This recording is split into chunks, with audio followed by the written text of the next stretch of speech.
Bonjour à tous. Aujourd'hui, je plaidais un dossier à la cour d'appel de Reims, petit clin d'œil à cette jolie cathédrale, où je défendais une société du secteur de la restauration rapide contre une ancienne directrice licenciée pour faute grave sur la base de deux fondements. Premier fondement, elle a imposé une démission forcée à une jeune femme, pourtant épileptique, connue pour être sensible à la pression qu'elle pouvait subir, évacuée déjà par les pompiers dans le restaurant.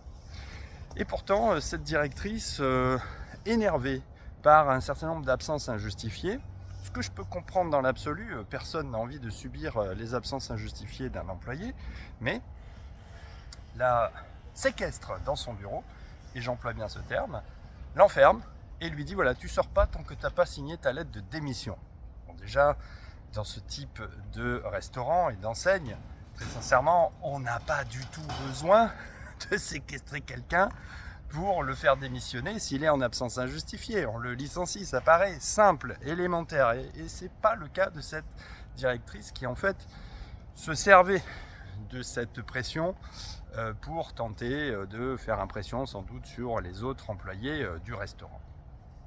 Et pour sa défense, je sors de l'audience, elle nous dit « Mais moi, vous comprenez, je n'ai fait qu'un acte de management. » C'est extraordinaire de se défendre sur ce point-là. Je n'ai fait qu'un acte de management parce que il est de mon devoir de dire à quelqu'un « Si tu n'es pas content, tu démissionnes. » Alors, je ne vais pas épiloguer sur le fait qu'on puisse sans doute ne pas dire ce genre de choses à quelqu'un, même si le bon sens pourrait l'imposer de le dire. Mais ça n'est pas un acte de management recevable, particulièrement dans ce type d'entreprise et d'enseigne importante.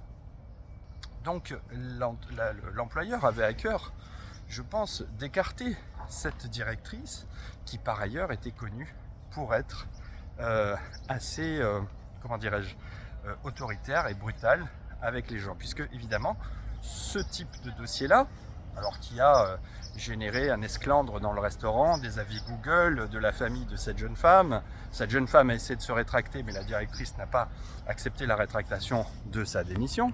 Mais qu'est-ce qui se passe ?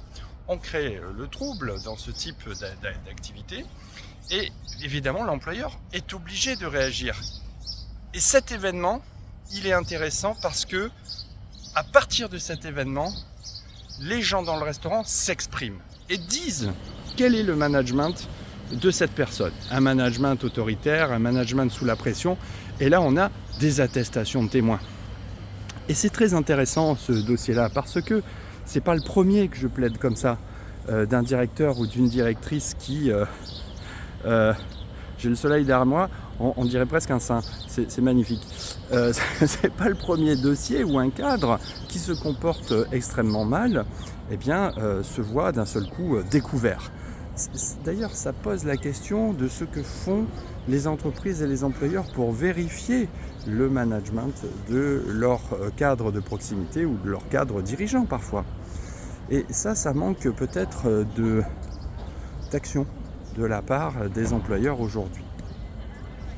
Ça, c'était le premier élément du licenciement. Mais le deuxième, c'était une série depuis plusieurs mois d'ailleurs d'audits bactériologiques qui se passaient toujours très mal, qui démontraient que la salariée ne faisait pas de contrôle. Alors là, ça va être un peu technique pour ceux qui ne sont pas dans le secteur de la restauration rapide.